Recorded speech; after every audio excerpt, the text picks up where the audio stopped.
Hi friends, welcome to Kannu's life style. இன்றைக்கி என் பசங்க ஸ்கூலில் ஆனுவல் டே ப்ரோக்ராம்.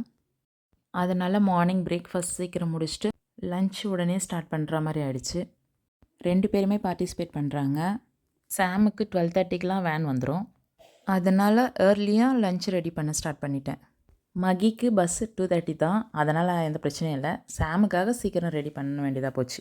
லஞ்சுக்கு சிக்கன் கிரேவி செய்யலான்னு வாங்கிட்டு வந்துட்டோம். சிக்கனில் 1 ஸ்பூன் மிளகாத்தூள், 1/2 ஸ்பூன் மஞ்சத்தூள், அப்புறம் கர்ட் இதெல்லாத்தையும் போட்டு மேரினேட் பண்ணி வச்சாச்சு.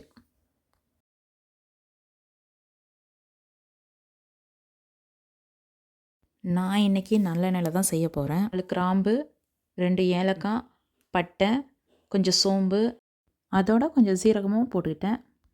சின்ன வெங்காயம் 15 கவுண்ட் எடுத்துக்கிட்டேன். இன்றைக்கி நறுக்காமல் தான் போட்டிருக்கேன். அதோட 2 பெரிய வெங்காயமாக ஆட் பண்ணிக்கிட்டேன். வெங்காயம் நல்லா வதங்குற வரைக்கும் வதக்கணும்.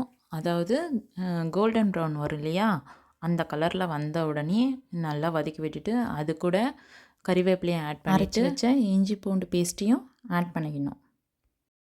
நல்லா வதங்கினதும் அது கூட தக்காளி ஆட் பண்ணி. இப்போ டைம் 11 ஆகுது. சாமோட ஸ்கூல் பஸ் வர்றதுக்குள்ளே லஞ்ச் ரெடி ஆகிடும். ஆல்ரெடி ரைஸ் ரெடி ஆகிடுச்சு. உப்பு தேவையான அளவு சேர்த்துக்கணும்.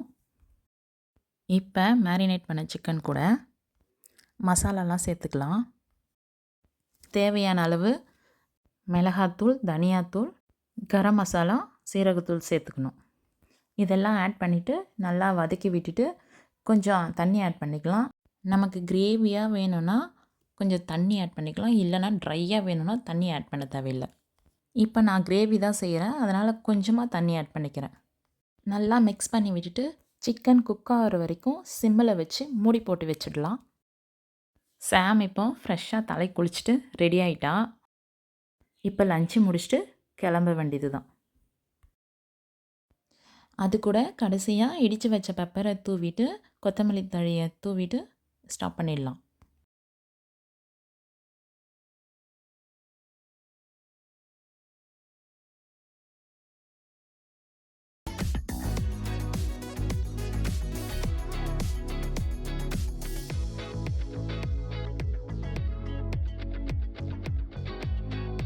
மகியும் சாமும் லஞ்சு முடிச்சுட்டு கிளம்பிட்டாங்க. 5:30க்கு ப்ரோக்ராம் ஸ்டார்ட் ஆகுது. வீட்டிலேருந்தே 5 o'clock கிளம்பிட்டோம். 2 பேர் ஸ்கூல்லையும் சேம் டேயில் சேம் டைமில் ப்ரோக்ராம் வச்சுருக்காங்க. அதனால் எங்களுக்கு ஒரே கன்ஃபியூஷன், ஃபஸ்ட்டு எந்த ப்ரோக்ராமுக்கு போகிறதுன்ட்டு. அப்படி போனோம்னா கண்டிப்பாக யாராவது ஒருத்தரோட ப்ரோக்ராம் மிஸ் பண்ண வேண்டியது வரும். அதனால் நாங்களே ஒரு டிசைட் பண்ணோம், ஸ்ப்ளிட் பண்ணிக்கலாம் அப்படின்னு சொல்லிட்டு. மாமாவும் தாத்தாவும் மகியோட ஸ்கூலுக்கும், நான் வந்து சாமோட ஸ்கூலுக்கும் போகலான்னு சொல்லிட்டு பிளான் பண்ணிட்டோம். சாமோட ஸ்கூல் வந்தாச்சு. என்னை இங்கே ட்ராப் பண்ணிவிட்டு அவங்க 2 பேரும் மகியோட ஸ்கூலுக்கு கிளம்பிடுவாங்க. ஆல்ரெடி டைம் ஆகிடுச்சு. சாமோட ஸ்கூலில் என்னை விட்டுட்டு மகி ஸ்கூலுக்கு அவங்க 2 பேரும் கிளம்பிட்டாங்க. சாமை பார்க்கவே இல்லை. சாம் எங்கே இருக்கா, அவளை போய் பார்க்கலான்னு சொல்லிவிட்டு அவள் கிளாஸ் ரூம் போனால் மேடம் அங்கே இல்லை.